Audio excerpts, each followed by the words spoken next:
उस, अग्रतः अग्रणी सबसे आगे या पूर्व, जातम उत्पन्न प्रसिद्ध, यज्ञम यज्ञ को सम्यक पूजने योग्य, पुरुषम पुरुष को, पूर्ण परमात्मा को, बरसी श्रेष्ठता प्रधानता में, प्रयास में श्रेष्ठ प्रयासों में, प्रऔक्षण सींचते अर्थात धारण करते हैं, तेन उससे, ये जो, देवा देवगण विद्वान, साध्या साध्यगण, च और ऋषयः ऋषिगण, अयजंत यजन पूजन दान करते हैं। भावार्थ, वेद विश्व के प्राचीनतम ग्रंथ हैं। सबसे पहले ज्ञान वेद से ही मिला, यह तथ्य पूर्व मंत्र में बताया जा चुका है। उससे ही देवगण अर्थात दिव्य गुणों तथा विद्या से युक्त श्रेष्ठ जन, साध्य जन तथा ऋषि यजन अर्थात पूजन, दान तथा संगठन के सामाजिक कार्य करते हैं। बरिसी का अर्थ श्रेष्ठता प्रधानता में तथा प्रयास में होता है, अतः इसका पदार्थ श्रेष्ठ प्रयासों में मानता उपयुक्त है। अनेक विद्वानों ने इसका भावार्थ मानस ज्ञान यज्ञ में किया है, ऐसा भावार्थ लेना उचित ही कहा जा सकता है।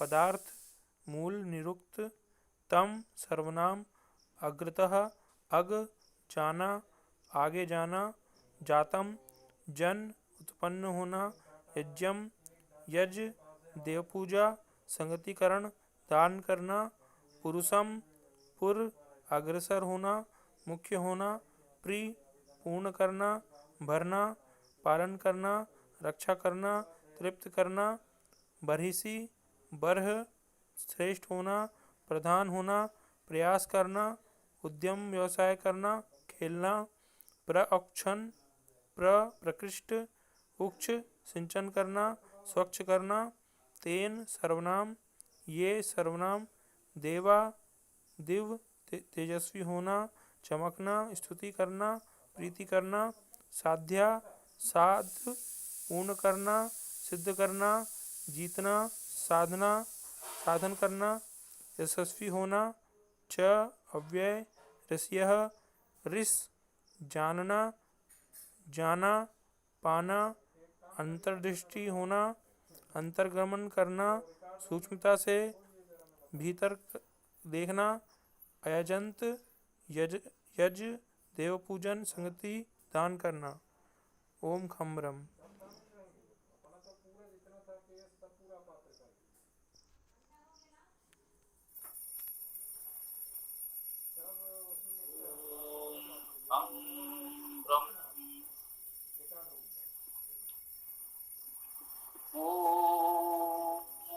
तम यज्ञं बर्हिषि प्रोक्षन् पुरुषं जातं अग्रतः तेन देवा अयजन्त साध्या ऋषि आचये। यजुर्वेद अध्याय 21 मंत्र 9 आज प्रस्तुत कर रहे हैं। इसमें सृष्टि के सृजन की प्रक्रिया है, इसको यजन के प्रतीक रूपक माध्यम से बताया जा रहा है। मान लें कि ये सृष्टि का सृजन जो हो रहा है यही परमेश्वर के द्वारा किया जा रहा यजन। कुछ लोग लोक में यजन के नाम पर कुछ प्रतीक कर्म कांड करते हैं। परमेश्वर का यजन है इस सृष्टि का सृजन करना संचालन करना। तो यजुर्वेद अध्याय 21 में अथवा कहें पुरुष सूक्त में सृष्टि की इस प्रक्रिया को व्यवस्था को बताया जा रहा है। तम यज्ञं बर्हिषि प्रोक्षन्, बर्हिषि अर्थात वृद्धि वृद्धिशील वृद्धिकर्ता में श्रेष्ठ प्रयासों में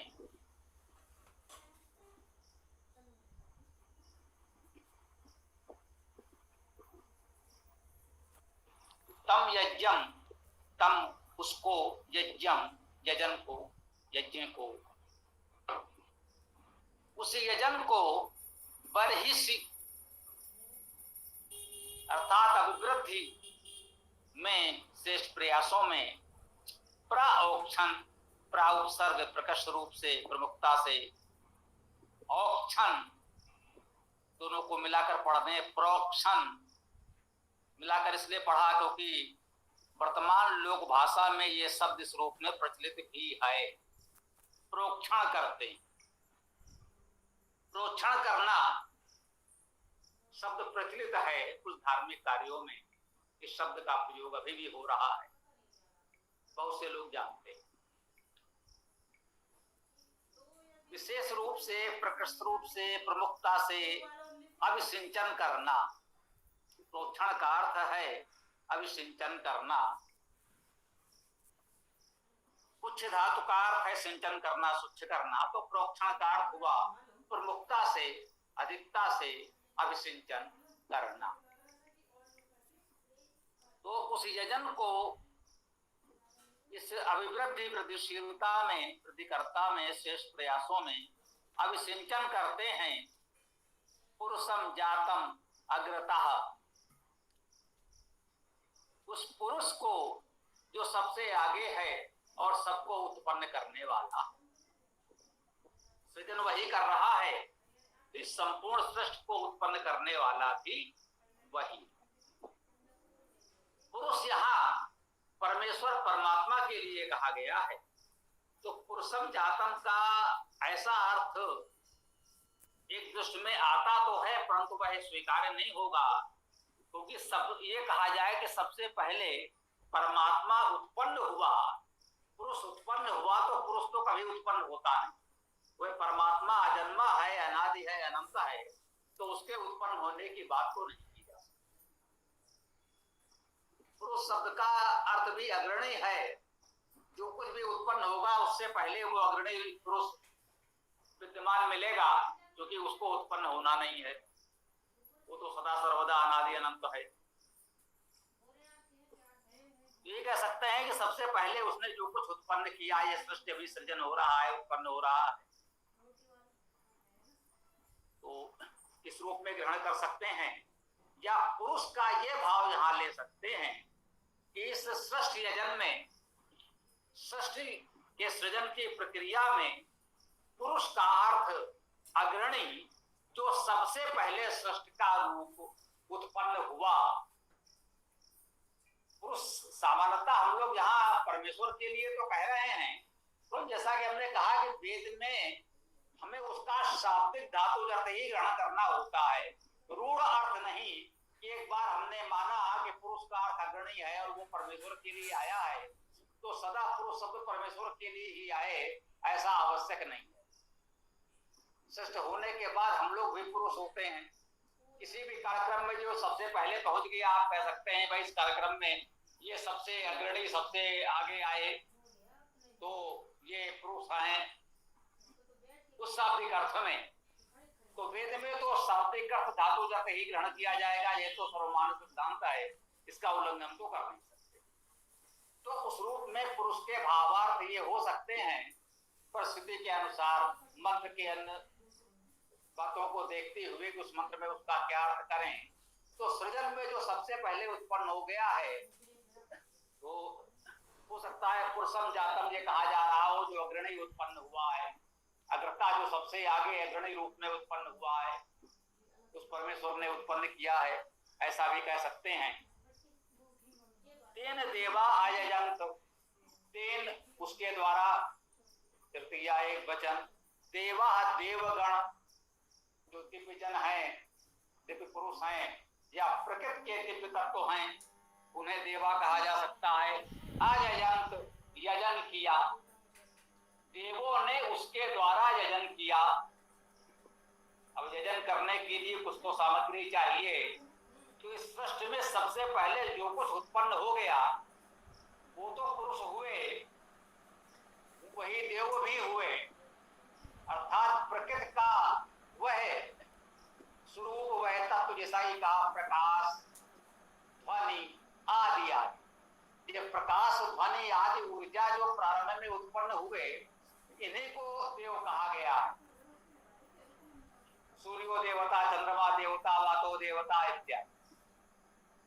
ये जो प्राकृतिक तत्व हैं जिनसे जीवन संभव हो रहा है हमारा, ये देव,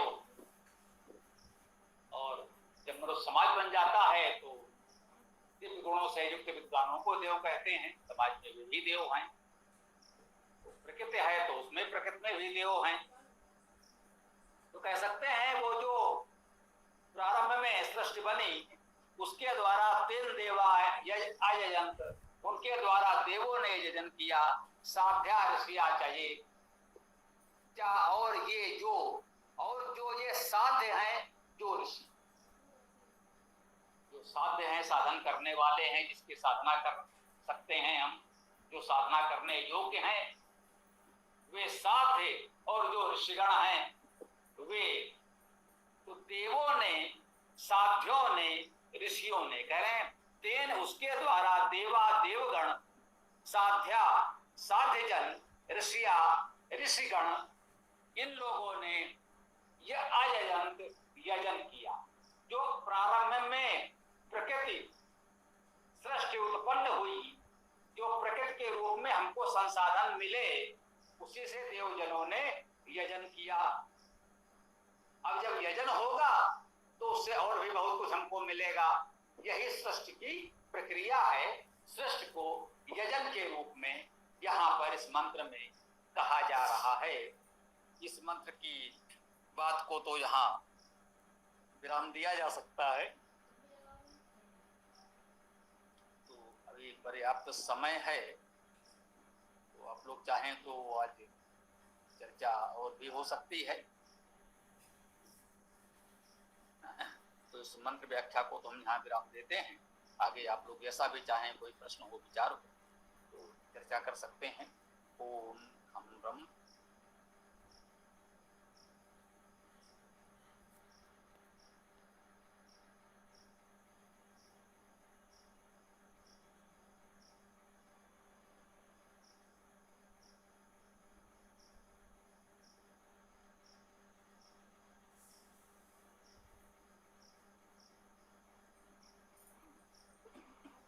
जी भाई, किसी को जो भी कहना सुनना हो, कुछ बताना हो, प्रश्न हो, विचार हो तो बताएं, और किसी का परिचय याद करना हो तो करें, या यहीं से समापन करना है तो बताएं।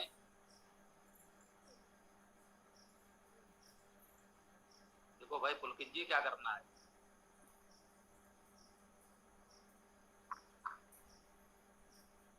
जी गुरुजी, कोई नए साथी जुड़े?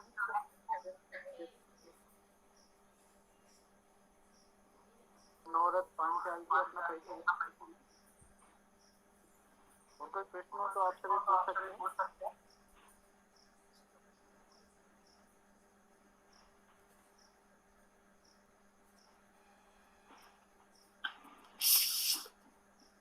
बोलिए भाई, परिचय भी दें, और जो भी प्रश्न हो, विचार हो तो कह सकते हैं। यहाँ सबको अनुमति है।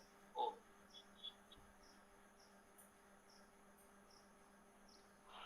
स्वामी जी, थोड़ी सा एक इससे हटकर विषय है जो बार बार आ रहा है सामने। अगर आपकी अनुमति हो जी बोलिए बोलिए, इस पर समय है तो कुछ बात हो जाए, बोलिए। बार बार ये शब्द बता रहे हैं कि हिंदू ऋग्वेद में, कहीं बोलते हमारे किसी शास्त्र में, जबकि ऐसा कहीं मिलता नहीं है। तो ये लोग क्यों इस तरह का बार बार प्रचार कर रहे हैं? और सुप्रीम कोर्ट ने भी अपना निर्णय में दे दिया कि भाई हिंदू नाम का कोई शब्द ही नहीं है।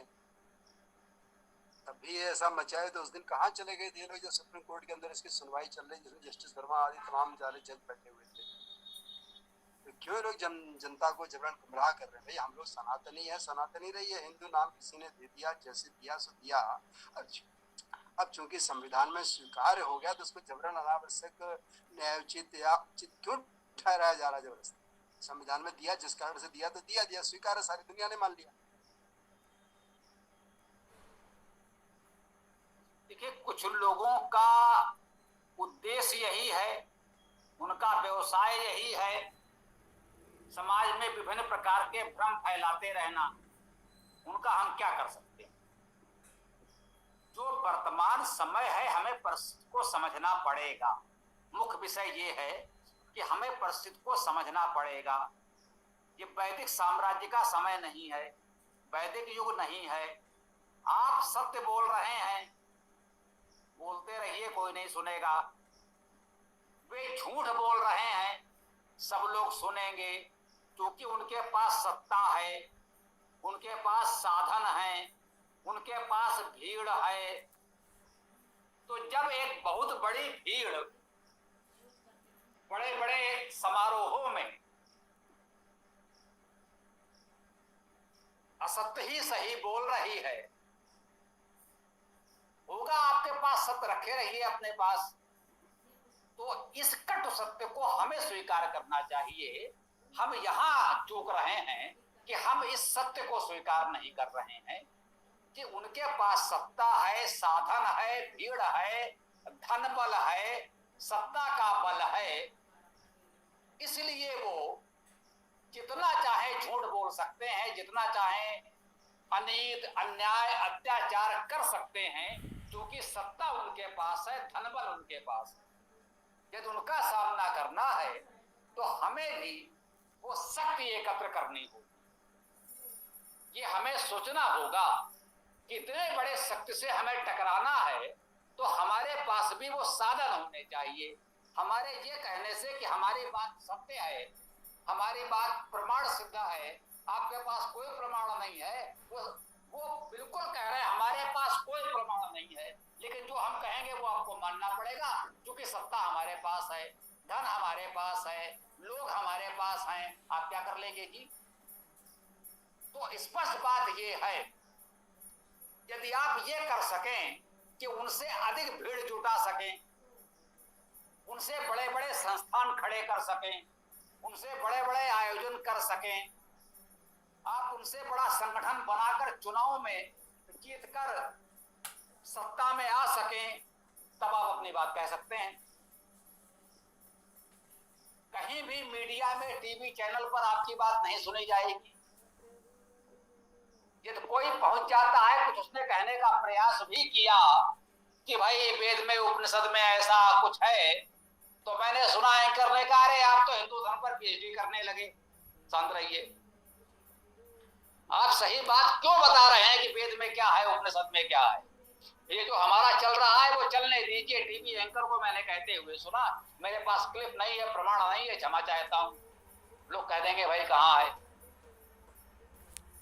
अभी 2-3 दिन पहले, इसी कह सकते हैं सप्ताह के भीतर, एक चैनल पर एक सज्जन ने, हाँ, प्रधानमंत्री जी संभवतः गीता प्रेस गोरखपुर गए थे और उसकी जानकारी देते हुए महाशय बोल गए, गीता प्रेस ने वेद पुराण आदि प्रकाशित किए हैं।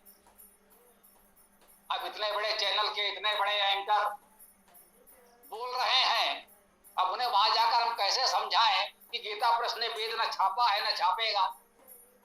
उनके पास अधिकार है, वो बोल रहे हैं, हमारे पास तो है नहीं। हमारी क्षमता हो, हम भी उसी तरह का एक टीवी चैनल चलाएं। हमारे पास भी एक टीवी चैनल होना चाहिए जहां पर अपनी बात हम सही तरीके से रख सकें। वो तो सामर्थ्य हम पे है नहीं। अब इतना बड़ा साम्राज्य, इतना बड़ा आर्य समाज है, यदि वो अपना एक टीवी चैनल नहीं चला पा रहा है, वो संगठित होकर अपनी बात समाज में नहीं कह पा रहा है बलपूर्वक, यदि वो ये विचार ही नहीं कर पा रहा है कि हमको चुनाव में सामने आना चाहिए और अपनी बात प्रमुखता से कहना चाहिए, तो हम क्या कर सकते हैं?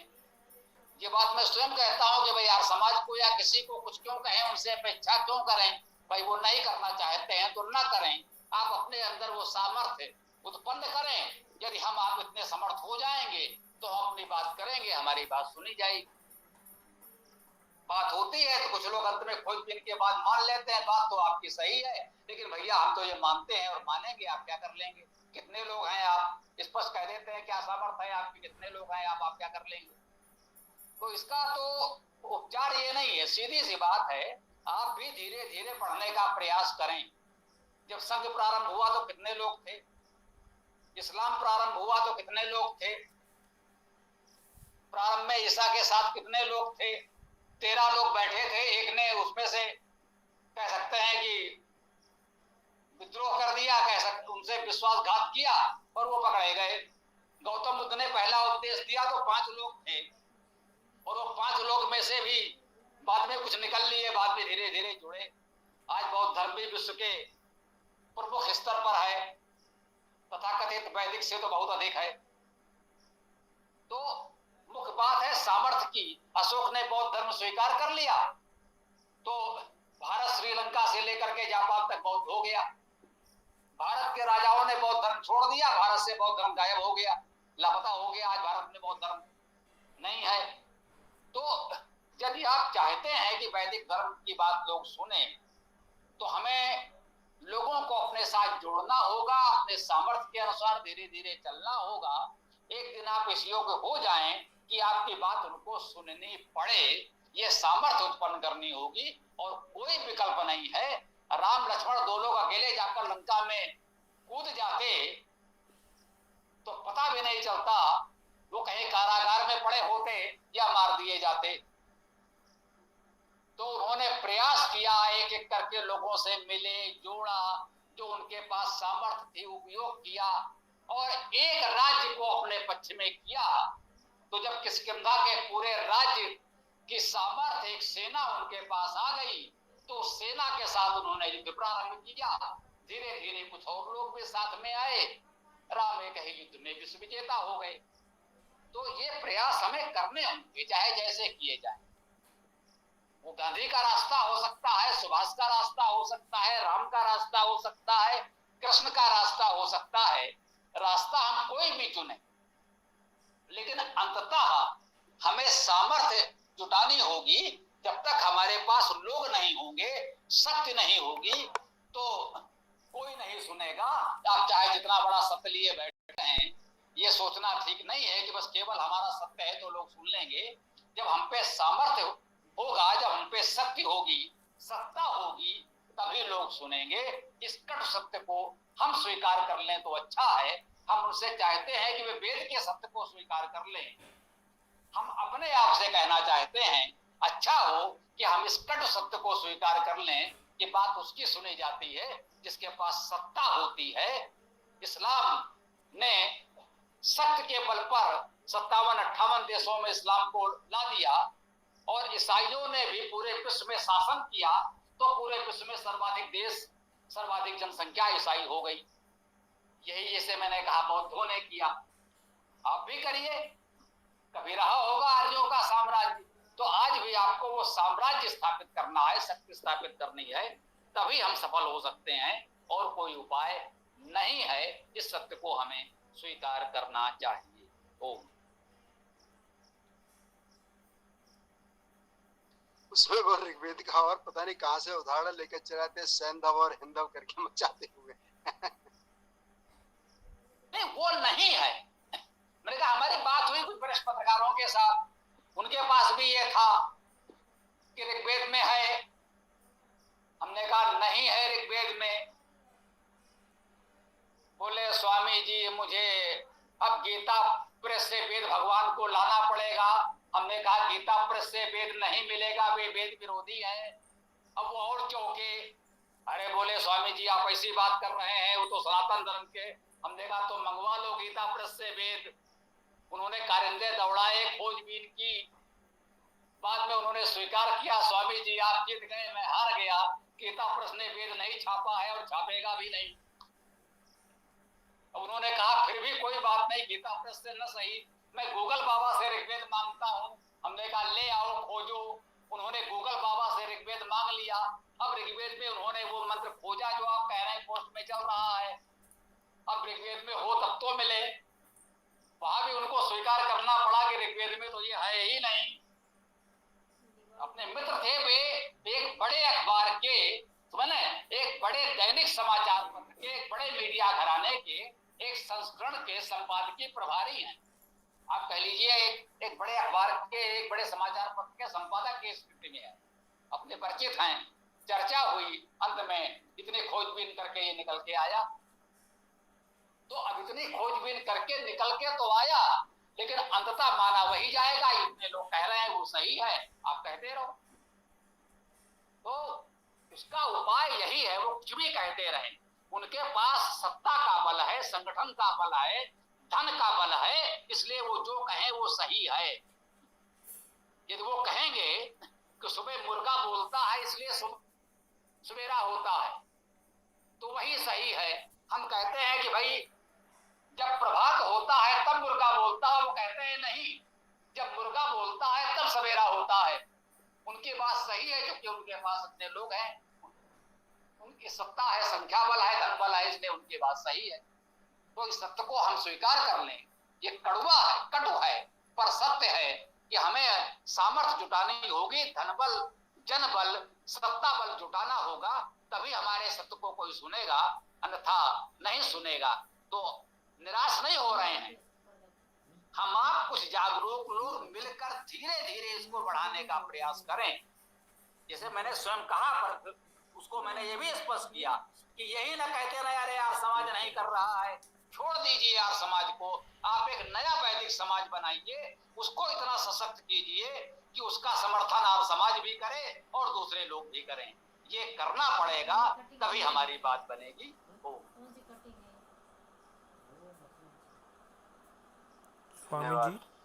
स्वामी जी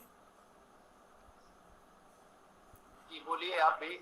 जी स्वामी जी, लोग कह रहे हैं आजकल कि महात्मा गांधी जी ने हमारे देश को आज़ाद नहीं कराया, नाथूराम गॉडसे ने आज़ाद कराया, इस प्रकार की बात करते हैं। तो आप क्या कहना चाहेंगे ऐसे में? जो मुझे कहना था कह दिया, वही बात है। उनके पास इस समय इतनी भीड़ है कि वो जिनको रात कहेंगे तो वही सत्य है। ये भी आया है कि ये इस समय परिस्थिति ये है कि ये लोग यदि कहें कि हाथी उड़ता है तो आप विरोध न करें, उनसे कहें मैंने देखा था, अभी मेरी खिड़की के सामने तार पर बैठा था, फिर उड़ गया। आज का सत्य ये है कि यदि वो कहते हैं हाथी उड़ता है तो आप कहिए कि हाँ हमने देखा था कि हमारे घर के सामने वो तार पर उड़ करके बैठा था, थोड़ी देर बाद फिर उड़ गया। आपको ये मानना पड़ेगा, यही सत्य है।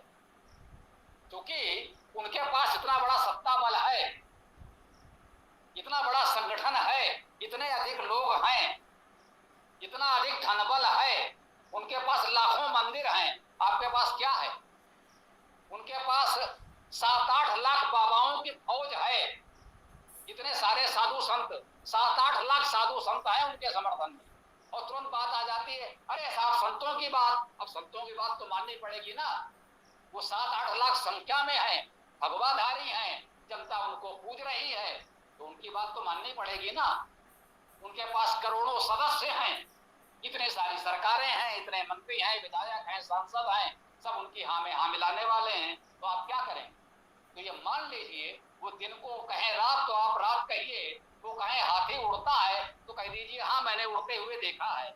और कोई विकल्प नहीं है हमारे पास, जब तक आप स्वयं इतने सशक्त सामर्थ्यवान न हो जाएं। गांधी की बात लोगों ने तब सुनी जब उसने धीरे धीरे अपने साथ पूरे देश को खड़ा कर लिया, तब लोगों ने उसकी बात सुनी और आज पूरा विश्व सुन रहा है। उनको कुछ भी कहने दीजिए, पूरा विश्व गांधी को मानता है, तो इसमें कोई समस्या नहीं है। लेकिन ऐसे ही यदि उनकी शक्ति बढ़ती रही तो एक दिन कुछ भी हो सकता है। तो हमें अपनी शक्ति बढ़ानी है, अपना समर्थन बढ़ाना है, अपना संगठन बढ़ाना है, हमें बलिदान देने के लिए भी तैयार रहना है, तभी कुछ हो सकेगा। बातों से कुछ नहीं होगा। हमारी बात सत्य है लेकिन सशक्त नहीं, सत्य को सशक्त भी होना चाहिए। सत्य विजयी नहीं होता, जो विजयी होता है उसे सत्य कहते हैं। यह भी एक व्यवहारिक सत्य है, हमें स्वीकार करना चाहिए। कटु है पर सत्य है। यदि युद्ध जीत जाए तो युधिष्ठिर जैसे जुआरी को धर्मराज कहते हैं, यदि हार गया होता तो लोग कहते वो जुआरी था, अपनी पत्नी को जुए में हार गया, इसलिए वह हारा, धर्म जीता। तब कहते वो अधर्मी था इसलिए हार गया, युद्ध में जीत गया तो कहते हैं वो धर्मराज था इसलिए जीत गया। संसार का यही नियम है, winner Srishti survival of the fittest. जो जीता वही युधिष्ठिर, क्यों कह लीजिए। कुछ लोगों ने कहा भाई जो जीता वही सिकंदर क्यों कहें, मैंने कहा बिल्कुल ना कहें, जो जीता वही युधिष्ठिर कहें। जीत जाए तो जुए में पत्नी को हारने वाला भी धर्मराज कहलाता है, यदि हार जाए तो किसी भाव नहीं सुना जाता। इस सत्य को स्वीकार कर लें, इसी में हमारा हित है, कटु है पर सत्य है। आज की मुख्य बात यही है। ओ स्वामी जी एक बार कंफर्म कर दीजिए, महात्मा गांधी जी की विधि सही है या भगत सिंह की विधि सही है? जिस विधि से सफलता मिले वो सही है। ये तो ठीक, सबका योगदान है। ये विषय बहुत विवादित हो जाएगा, ये वेद कक्षा का विषय नहीं है, इसको यहां न रखिए। गांधी विश्व पूज्य है, इसमें कोई संदेह नहीं है। और भगत सिंह जैसे अनेक लोगों ने जो देश के लिए बलिदान दिया, उन बलिदानियों का भी सम्मान करना चाहिए। सुभाष चंद्र बोस का तरीका भी सही है, गांधी का तरीका भी सही है। जिन लोगों ने जिस तरीके से राष्ट्र की स्वतंत्रता के लिए कार्य किया, वे सब हमारे लिए पूज्य हैं। इसमें महापुरुषों के बीच, स्वतंत्रता सेनानियों के बीच ऐसा कोई भेदभाव विवाद उत्पन्न नहीं करना चाहिए। जो ऐसा विवाद उत्पन्न कर रहे हैं वे वास्तव में देशद्रोही हैं। स्वतंत्रता आंदोलन में उनका कोई योगदान नहीं है, तो वे गांधी और सुभाष के बीच, भगत सिंह और नेहरू के बीच विवाद उत्पन्न करते रहेंगे। उनका यही कार्य है, जो कि उनके लिए अच्छा कार्य तो कोई होता नहीं। वे जो भारत छोड़ो आंदोलन का विरोध कर रहे थे, वो आज नेहरू और पटेल के बीच में विवाद उत्पन्न कर रहे हैं। तो हमें इन विवादों में नहीं पड़ना है। राजनीति हमारा विषय नहीं होना चाहिए, हमें नेताओं के विवाद में नहीं पड़ना चाहिए। हम स्पष्ट कहते हैं, जिन्होंने भी देश की स्वतंत्रता के लिए किसी भी रूप में कुछ भी किया है, हम उन सब का सम्मान करते हैं। हम सभी पूर्व प्रधानमंत्रियों का सम्मान करते हैं जिन्होंने देश के निर्माण में कोई भी योगदान दिया है। तो हमें दलगत राजनीति से ऊपर उठकर, इस तरह के विवादों से ऊपर उठकर, विशुद्ध रूप से वेद को आधार बनाकर और वेद का प्रचार प्रसार ही करना चाहिए। ये ठीक है, वेद कक्षा में इस तरह के विषय नहीं लिए जाने चाहिए, इसमें कोई संदेह नहीं है। हमें वेद की बात करनी है, नेताओं की बात नहीं करनी। नेता सब के सब वेद विरोधी हैं, ये तो हम देख ही रहे हैं। कोई भी वेद की बात नहीं करता। तो आज के नेताओं में हम किसी को अच्छा या बुरा नहीं कहते हो। तो बहुत समय बहुत भी हो धन्यवाद गया है, स्वामी जी। तो अच्छा हो कि अब हम लोग समापन की ओर बढ़ें।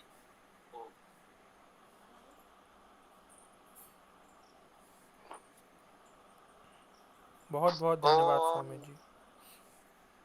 जी जी, तो समापन करता हूँ। ओम यो असो आदित्य पुरुषः सो असो अहम ओम खम ब्रह्म। सभी को नमस्ते, सदर प्रणाम। ओम यो असो आदित्य पुरुष सो असो अहम ओम खम ब्रह्म। सभी को सादर नमस्ते। ओम खम ब्रह्म। नमस्ते सभी साथियों को।